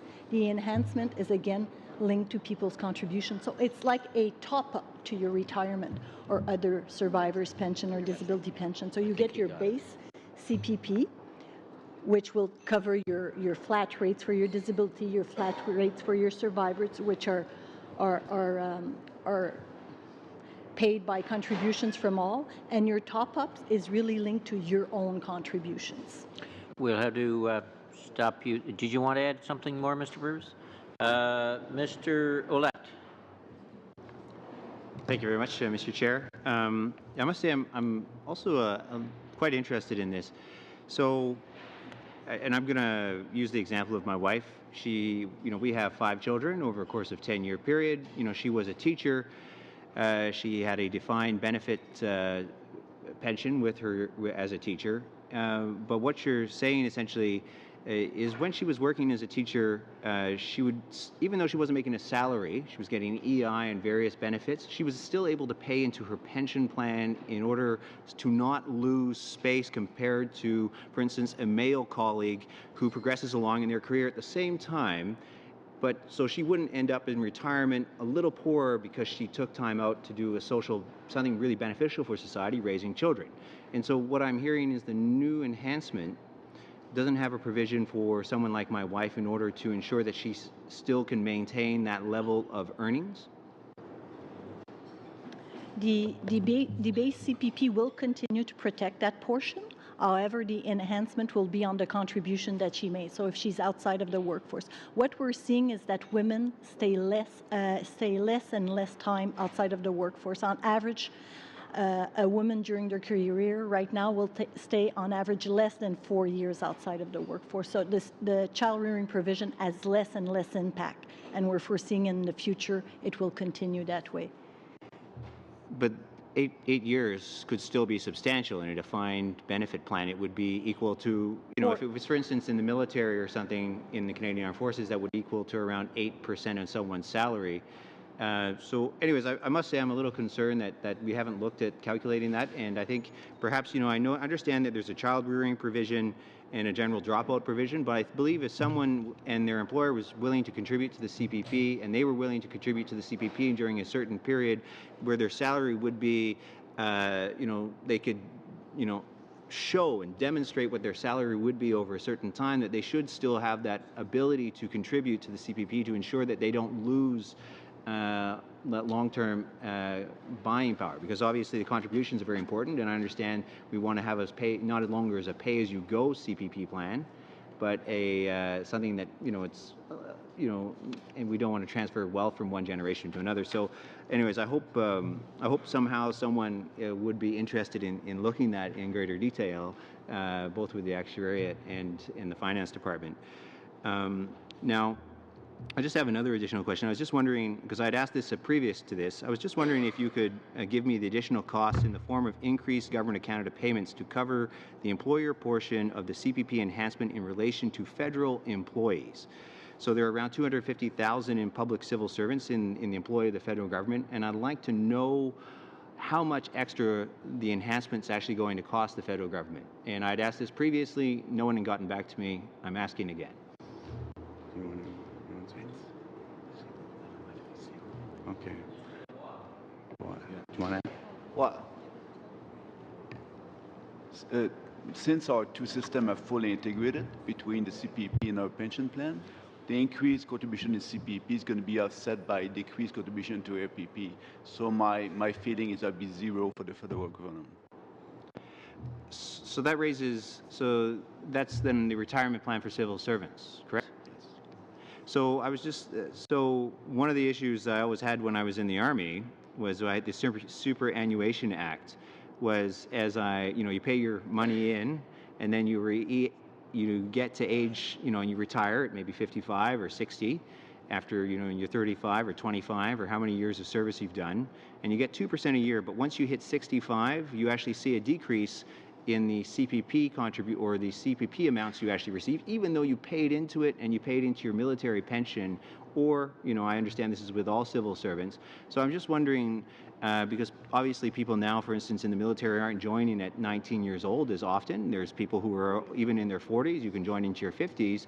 And so I'm just a little concerned that that they're not really, they're not going to see the full benefit of this enhancement, for instance, for all civil servants, because they'll still have that cutback or that taking away from them. Just to answer, just to add to, I guess, Claude's first question, so on the CPP enhancement, the answer is it's, this legislation is intended to put into place. There is a long trajectory to have it ramp up. How it will impact on the public sector pensions, there really hasn't been any decision taken on that. So it's to say it's sort of an automatic adjustment, is not the case with respect to the enhancement. So it's very difficult to conclude that at this point. It's something that the government will have to consider and take into account. Okay, thank you very much, Chair. You got a couple more minutes. Go ahead. Oh, I got more time. You got more time. Just interrupt you for a sec, though. On Mr. and I'll take the time from you. Mr. Purvis, on your response, are you suggesting that that's a matter of negotiation with the public service unions or whatever? Well, I think over time, effectively, once legislation is put in place and these pensions, changes to pensions occur, there's naturally a reaction by any other party that's involved or impacted. And I'm saying it's impossible for me here in this position to project what that impact would be. Okay. But it would happen in the private sector. It would happen anywhere. Okay, thank you. That clarifies it in my mind. Mr. Ouellette. So I guess my final question, in your consultations, I was just wondering if you could describe, what the action is from the labor unions, but employers, employees, and other groups that you've come across so far in your discussions about implementing this new enhancement.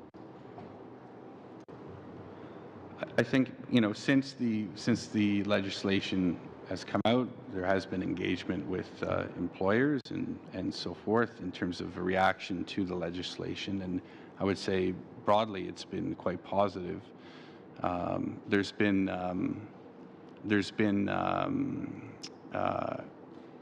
I would say, British Columbia did a consultation, for instance, which came back quite positive, and this was very late in the process.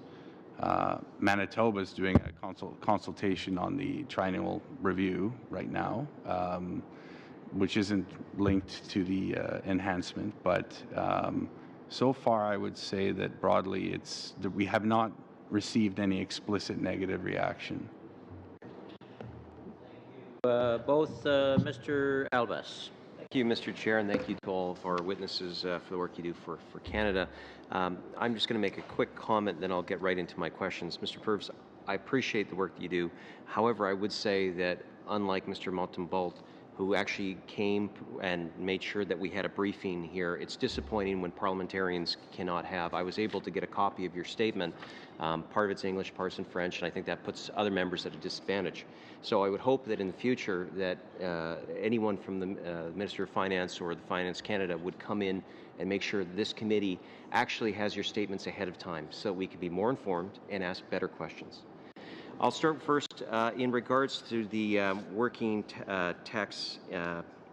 income tax benefit. On a dollar-for-dollar rate, Mr. LeBlanc, if you could please just tell us if someone is, who's, let's say, working low income, will they receive dollar-for-dollar that benefit so it compensates for any loss of income? Sure. What I can do is I can give you I'll start with one example for 2019. So take a worker who's making $15,000. So we're projecting that they'll receive about 150 more in Whitby. And we're projecting that their employee contributions to CPP, they'll pay about 100 more when they're net of tax. So that's about 50. Now it's going to vary over. I picked a particular income level, so it'll vary. But that's an illustration. That this is going to allow people that are working on low income to be able to provide for themselves despite the added contribution rate. Yeah, the idea is to provide a general offset for that additional contribution. So during their working years. So we received from the Library of Parliament a briefing note, and on page 2, it talks about when the period during the second additional contributions have been made is less than 480 months, the proposed SAMP would equal the total of the monthly adjusted second additional pension earnings divided by 480. So my understanding is that people that are putting in that second additional payment, pensionable, will be putting more in. When they go to receive it out, then they will be getting less as compared to someone who's been putting in for 40 years. Is that correct? If someone could explain it. So I would like, Please read that statement again, Dan, please. Sure. So it says, when the period during the second additional contributions have been made is less than 480 months, the proposed SAMPE would equal the total of monthly adjusted second additional pensionable earnings divided by 480. So 480, obviously 12 months in a year, that's 40 years. So if someone makes 40 years of payments into it, obviously they would get that amount back. But if someone does not put in the 40 years and only puts up, they still are divided by 480. Why is that? Would you like me to answer that? Clerk's going to give you that statement, folks, so that maybe they can look at it, Mr. Chair, and I'll just go on to someone else, and we'll come back to it. Okay, we'll go on to another one, and you folks can think about that. Next question, Dan. Okay, thank you. Just in regards to the earlier question by MP Ouellette, in regards to the additional payments, so that doesn't apply, and I think, ma'am, you mentioned that social benefits like disability, like death benefit, survivor benefit, et cetera, do not apply to that extra 14%. Is that correct? Did I read you right? No, this will apply. Okay, could you please elaborate then? All benefit, the retirement pension, the survivor's pension, the disability pension, and the post-retirement pension are all enhanced with this. So you will have your base CPP survivors, and then you will have your 2 tranches of extra benefit, which is with your first additional contribution and your second additional contributions, which are like top-ups to your retirement pension. It will be the same for your survivors. It will be the same for your disability pension. So again, they're putting more money aside so Canadians can rest assured that they will receive a larger death benefit or a larger survivor benefit at the end. Is that correct? I didn't mention the death benefit. I mentioned the survivor's pension. The death benefit is not included into the enhancement. Neither is the disabled contributors' children and the orphans benefit, which are lump sum benefits. Okay. And these are social benefits, which are not included. Okay. Thank you. Did we have an answer for the 480, or are we still working on it?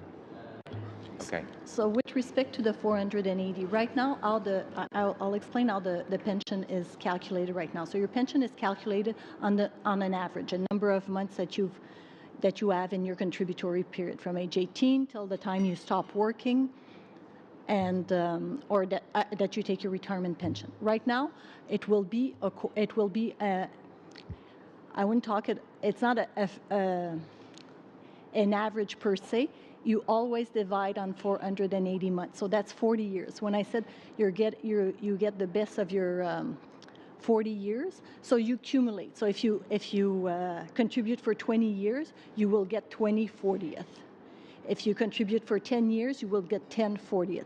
So you accumulate according to your contributions, your benefits. You will get the full amount that's owing to you based on what you've put in. Is that correct? You will get the full amount that is owed to you according to your contributions. Okay, no, just wanted to make sure that's there. Over time, Dan, but you need to get that clarified, so we gave you the extra time. Mr. Greywall. Mr. Chair, and thank you to the witnesses for coming today. My questions are very at a macro level. The enhancements to the CPP have been very well received across the country. In your professional opinions, how will this help the young Canadian? So let's say the example would be somebody graduating from university, 22, and gets their first job at like $45,000. And then the same question for somebody that's at 55 and is about to retire, and then somebody at 64 that's retiring next year. Sure. Why don't I take a crack and others can complement. We'll start with the youngest. So, given the fact that the implementation period for this CPP enhancement starts in 2019, leads up to 2025. It's really over a period of 40 to 50 years that you see this improvement and maturing of the benefits. So someone that's 22, for instance, is at a good age to benefit from the majority of this enhancement. So the idea is that this enhancement is really about improving the income replacement for future generations. And a lot of this has to do, of course, with concerns about retirement plans, defined benefit plans, shifting out of workplaces, and the efficiency of having a CPP and being able to expand a CPP and the portability of it and so forth. So if you're 22, you stand to benefit for almost the maturity, if not the maturity, over that period of time. For someone who's 55, you will be able to contribute starting in 2019, and you will, as it's been conveyed here, you will get out of it what you put into it in terms of a certain return and a certain benefit. Having said that, the amount that person at 55 will receive, the majority of the CPP payment that they get will be on the basis of the base CPP, because the enhanced CPP will not have accumulated as much income replacement, for given the fact that the person will have contributed for, I would say, less than about five years or so, depending if at the age that they retire, whether they want to delay the retirement and so forth. For someone who's 64, who's retiring next year, it's a different situation. This is a person who will qualify for CPP, the normal age being 65, in their next year. And so the CPP enhancement will be for younger generations.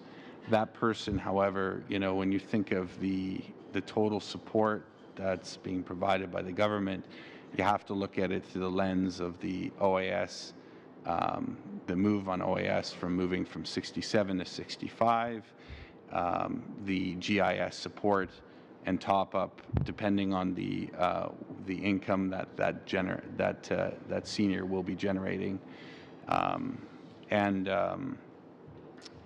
the broader package of middle income tax cuts and so forth, and where they stand there. So often for those who are 55 or 64, you look at the support structure that exists now, and there is a certain benefit that they will get, or well, for someone that's 55 from the enhancement, but really it's about younger generations. Perfect, thank you. And on the same thing, how does it affect employers? On the employer side? Yeah. Well, the fact that this enhancement is being brought in on a gradual basis is key for employers. They're able to plan accordingly. If you think of it, it's 2016 right now. The maturity of the plan really kicks in at 2025. That's a 9-year lead-in to maturity for the plan. Safe to say is that employers have more than enough time to plan accordingly, in that disruptions in hiring decisions and profitability should be minimal, if anything? That was certainly a consideration taking into account when the design was agreed to by ministers in Vancouver in June. Are there other... Raj, Mr. Leipert. I've got a few questions for the actuarial folks. Did I hear you, first of all, thank you for being here today. Did I hear you correctly? Did you say that you do an actuarial on OAS? Yes, every 3 years. So I thought OAS was just general revenue. Yeah, the financing is from general revenue, so we prepare the projections of OAS benefits, but of course there's no revenues, there's no contributions in OAS, but we project future benefits every 3 years. So you just do an estimate of what they have to pay out, effectively? Yes. Yeah. Have you done any comparative estimates? It would seem to me that if you increase CPP payout benefits, it should decrease OAS benefits because you only qualify for OAS if your income isn't high. Is that fair enough? Yeah, you are right about this, and our next OAS report is due by the end of spring 2017, and in that report we will need to recognize the impacts of the enhancement. Which means it's going to relieve pressure on the federal revenue, on the budget that has to be paid out under OAS. Okay. I want to talk a little bit about your comments about the enhanced portion being far more sensitive to the market. Just to help understand, if I heard you correctly, you say that the current system is financed 70% contributions, 30% rate on return, and it's flipped around on the enhanced part. Is that correct? Correct. Would that mean then, so that's putting a lot of pressure on the investment of that fund? Yes, this is why in the actual report, the 28th actual report, we have assumed a different real rate of return than under the base CPP because the contribution rates are so sensitive to the rates of return, you want to have more stable returns and maybe a less volatile portfolio. Yeah, but CPPIB at this point has not implemented any decisions about what they will intend to do as a investment policy.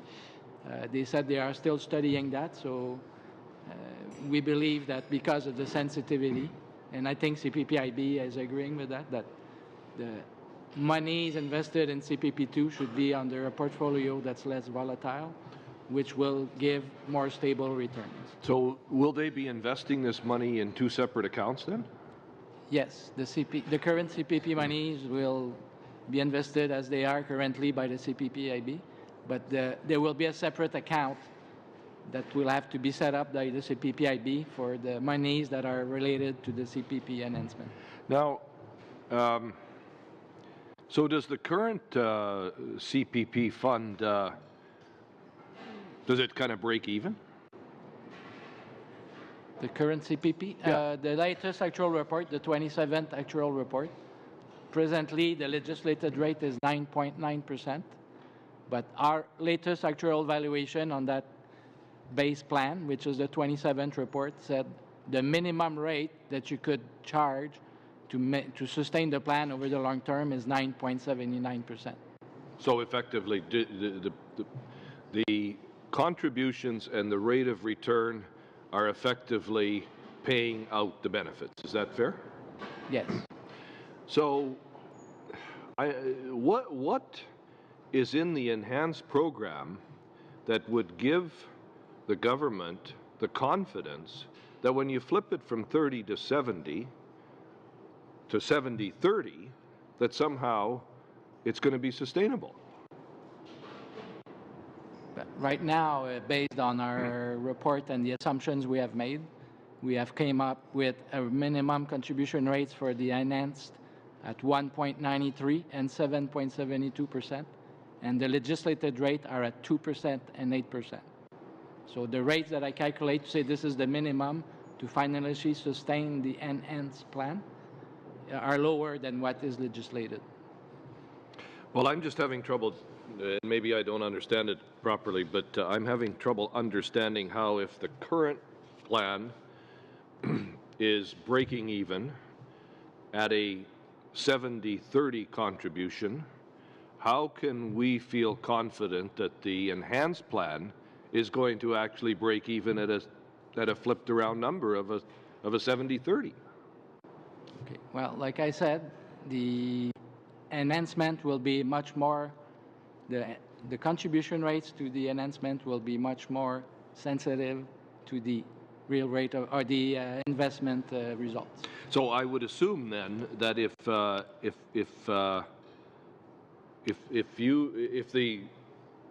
70-30 that exists today would be changed in the enhanced plan to say 50-50, that would mean the contribution rate would have to be even higher. Is that correct?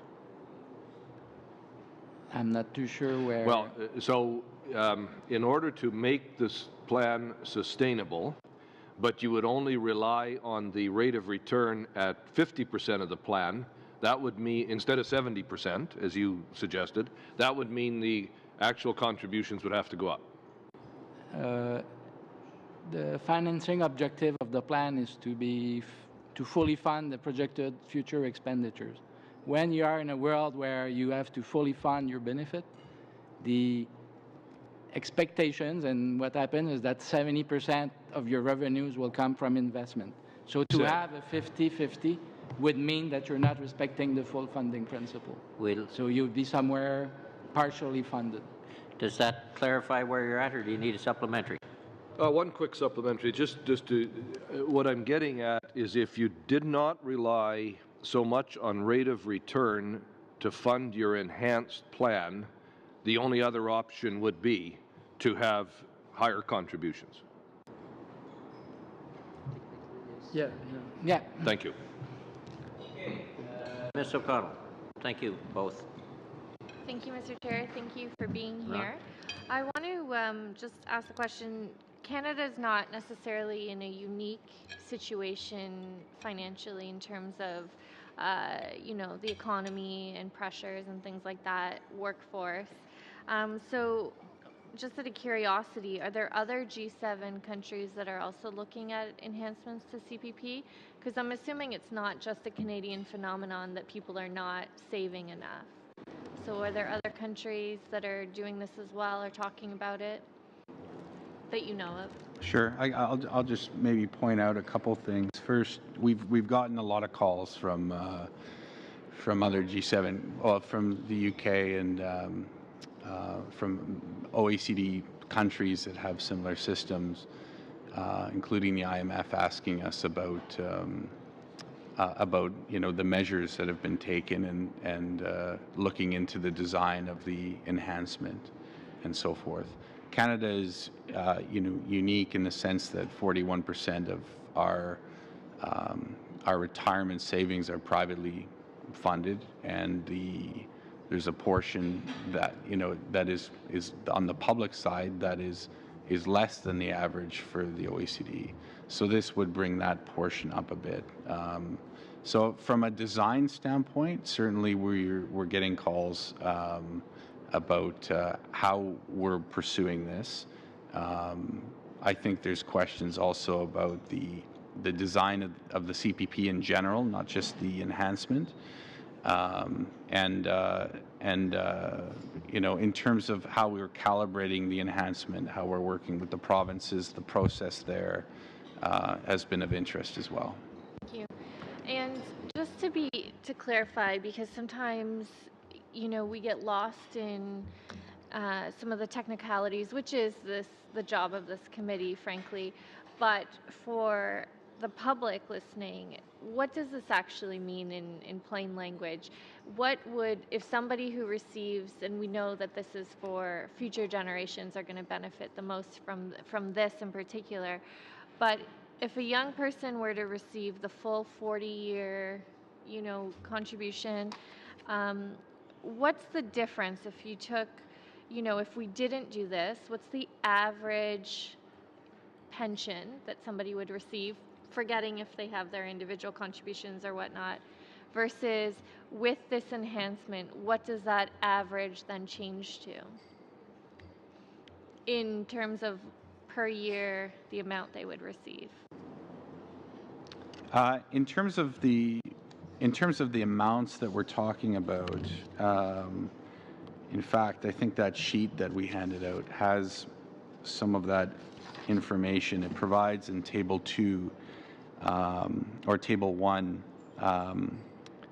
the augmentation, the incremental CPP retirement benefits by earnings and number of contributory years. So this gives you a sense of the kind of additional income that Canadians could benefit from depending on what their constant annual earnings are and their contributory years. It also, you know, if you look at our backgrounder, we do also talk about, you know, those that are at risk of not saving enough for retirement, and it does lower those thresholds considerably doing this enhancement. And then in terms of one of my biggest concerns, frankly, and it's not necessarily even the design of this, but these enhancements, will it, or what are the conversations that you're having with the provinces and territories to ensure that they then don't reduce, for example, some of their other income supports? One of the frustrations, for example, sometimes we'll hear from constituents who might be receiving some type of disability support from where I'm from, Ontario, and that's reduced because they get, you know, some other federal enhancement. And obviously something like this, you really don't see the full payout until you retire. So what's being done to work with provinces and territories to ensure that these enhancements don't then reduce some other income support that might be needed prior to retirement in the provincial jurisdiction? I'll answer that in two ways. The first way is, as Monsieur Monchambeau mentioned, we do have a CPP committee, and this is a regular group of federal but also provincial officials that speak on a regular basis on CPP issues. Now, this enhancement has consumed a lot of time with respect to this committee's purview over the past, over almost the past year and more. And from that standpoint, we continue to have these dialogues with them on issues that deal with CPP enhancement, but also just the base CPP. So with the release of the 27th actuarial report, that triggers a review, a triennial review, which looks at CPP in its entirety and all its provisions and its ancillary benefits and its contribution rates and making sure it's sustainable. So through that committee and through ongoing ministerial engagement, we will continue to have dialogue with our provincial and territorial counterparts on issues that are pressing for them on the CPP side.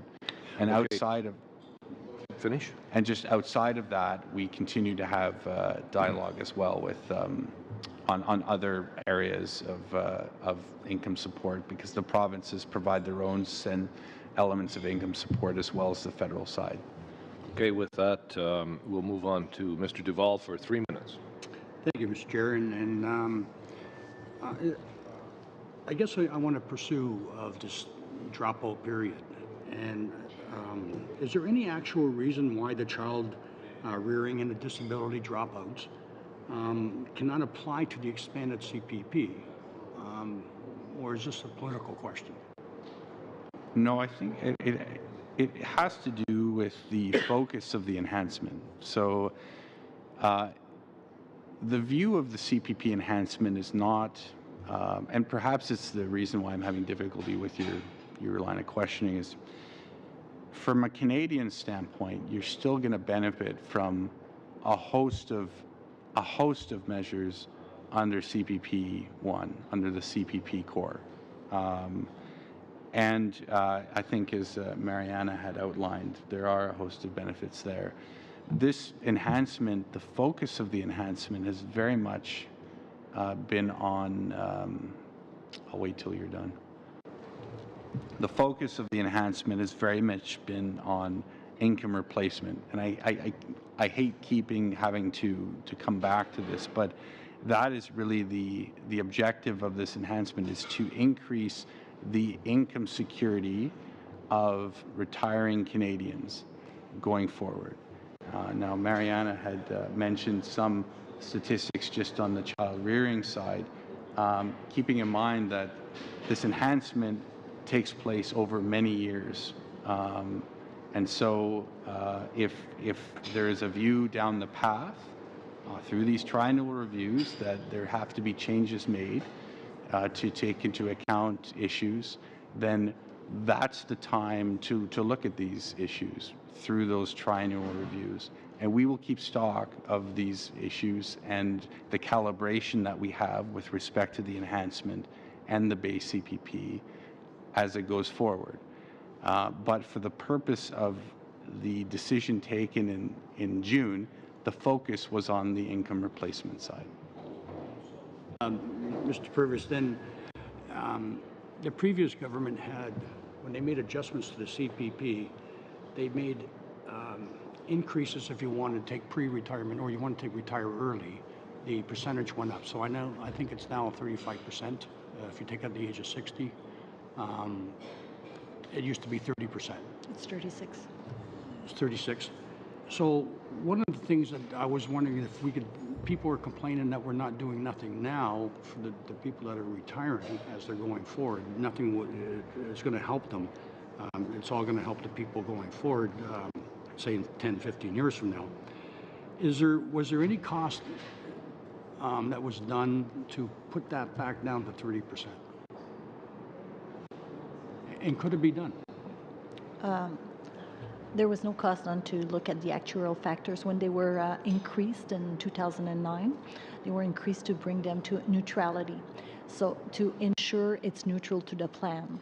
So if you take your retirement earlier, we pay it for a longer period of time. Therefore, you are receiving the same amount in the plan for which you've contributed. If you take it later, if you delay it as well, we've increased our actual factor to 42%.